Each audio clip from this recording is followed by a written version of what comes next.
pas du vent, le magazine de l'environnement sur RFI. Cueillir une salade ou un gombo, déguster une fraise ou une mangue sur le chemin en rentrant du travail ou de l'université et gratuitement, juste parce que quelqu'un l'a planté là, dans un bac à fleurs ou sur une friche de terrain municipal. Ce n'est pas un rêve, c'est ce que vivent les habitants de plus de 500 villes dans le monde réparties dans 25 pays. Ils adhèrent tous au mouvement des incroyables comestibles, né en Angleterre en 2008. Les Français adorent ça, comme le prouve ce reportage de Pierre Vincent dans le Tarn, dans le sud de la France. Alors pourquoi je suis ici ? Tout simplement pour tenter de découvrir pourquoi et comment germe et pousse ce mouvement populaire mondial des incroyables comestibles. Et aussi parce qu'il semblerait qu'ici, les acteurs de ce mouvement, les bénévoles ainsi que les élus, s'impliquent tout particulièrement dans cette perspective de l'agriculture urbaine. Hasard du calendrier, le festival Cinéfeuille qui se déroule ici à Gaillac depuis 14 ans avait pour thème cette année le jardin et le paysage, le territoire. Une belle occasion pour moi de faire la connaissance de deux experts mondiaux des sols, véritables médecins de la terre, qui depuis 30 ans alertent, se battent et opèrent concrètement sur le terrain pour redonner vie aux sols malmenés par les cultures intensives. Lydia et Claude Bourguignon. Une heureuse et improbable occasion de leur demander comment ils imaginent l'agriculture urbaine.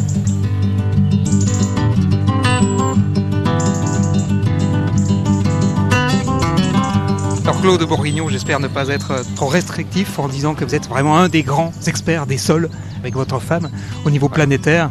Quel est justement votre positionnement par rapport aux incroyables comestibles ? Je crois qu'avec les incroyables comestibles, on est en train de montrer que les gens peuvent se nourrir à nouveau dans des endroits qui étaient considérés jusqu'alors comme juste pour faire des plantes de décoration, des fleurs, des arbres mignons. Et en fait, on se rend compte que la terre, elle n'est pas seulement faite pour faire des plantes de décoration, elle est faite aussi pour nourrir les hommes. Et c'est ça que les incroyables comestibles sont en train de montrer aux gens, c'est que ne croyez pas qu'il faut absolument aller uniquement au supermarché pour se nourrir. Vous avez votre jardin sous les pieds qui peut vous nourrir. D'ailleurs, on voit des bacs là, qui sont présentés et les incroyables comestibles ont l'air d'avoir pris en considération la vie du sol et comment le gérer. Mais est-ce que vous pensez qu'à travers ces moyens-là, on pourrait arriver à une certaine autosuffisance alimentaire ? Mais bien sûr, regardez, le bac qui est derrière nous, il est bordé de bois, il est fait en bois et non pas en métal. Le métal, il amène de la chaleur. Les racines, il faut qu'elles restent au frais.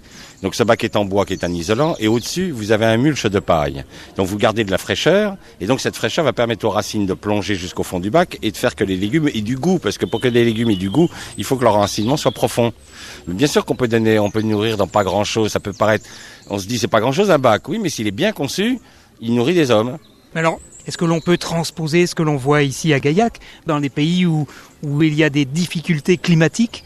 Bien entendu, si vous apprenez dans des villages du Mali, par exemple, vous leur apprenez à faire ce qu'on appelle les toilettes de jardin, où ils mettent ça sur de la paille et tout, ça sert à faire du compost. Ce compost, on le met dans des bacs, dans ce bac. Alors évidemment, dans le bac, il va pas falloir mettre une seule espèce. Faut pas faire un bac uniquement avec des tomates. Il faut que dans ce bac, il y ait des tomates, il y ait des courges, il y ait des courgettes. On recrée une biodiversité à l'intérieur du bac. Faut pas qu'on refasse dans le bac l'erreur de la monoculture qu'on a fait dans l'agriculture industrielle. Faut recréer de la diversité.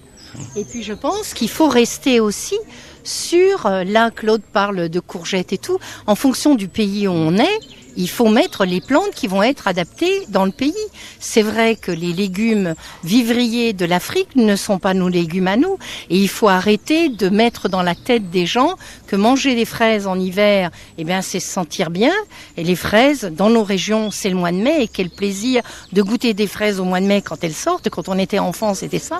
En Afrique, ça va être autre chose. Et en fait, à ce moment-là, moi, je suis persuadée aussi qu'au niveau de notre conception, on est né, nous, en France, eh bien, c'est les légumes de la France qui nous vont bien. Et quand vous êtes en Afrique, eh bien, je suis persuadée que c'est les produits d'Afrique. Et à ce moment-là, c'est sûr que notre culture à Gaillac va pas être la même qu'à Tombouctou ou au Mexique et tout. Et je suis sûre, convaincue que toute cette manière de faire, même en bac, peut être dans tous les pays du monde. Et on pourrait sauver tellement de gens. Il y a tellement de problèmes de malnutrition dans le monde. Et alors, l'agriculture urbaine sera indispensable parce que maintenant, 50% des gens vivent en ville. Et ça, c'est quelque chose, je vois pas très bien comment on va pouvoir arrêter ce processus qui s'est enclenché. Donc il va falloir développer une agriculture urbaine. Le problème, c'est que ce qui va être très compliqué, c'est le cas de l'agriculture sur les toits des maisons. C'est que les racines sont le monde vivant est très agressif et il va manger le toit des maisons. Donc ça va être un vrai problème. Donc il va peut-être falloir plus penser à des notions de bac, de choses comme ça. Lydia et Claude Bourguignon, merci en tout cas d'avoir été très terre à terre. Merci. Merci. Merci à vous. I'm gonna be around my vegetables. I'm gonna chow down my vegetables. Un reportage de Pierre Vincent réalisé par François Porcheron. Vous pouvez vous aussi lancer le mouvement dans votre ville ou votre village. Des kits pédagogiques vous expliquent la démarche à suivre sur le site internet de l'association, ou vous pouvez nous écrire à cestpaduvant@rfi.fr et nous ferons suivre vos questions. Prenez soin de vous et des vôtres. On se retrouve demain, même planète, même heure.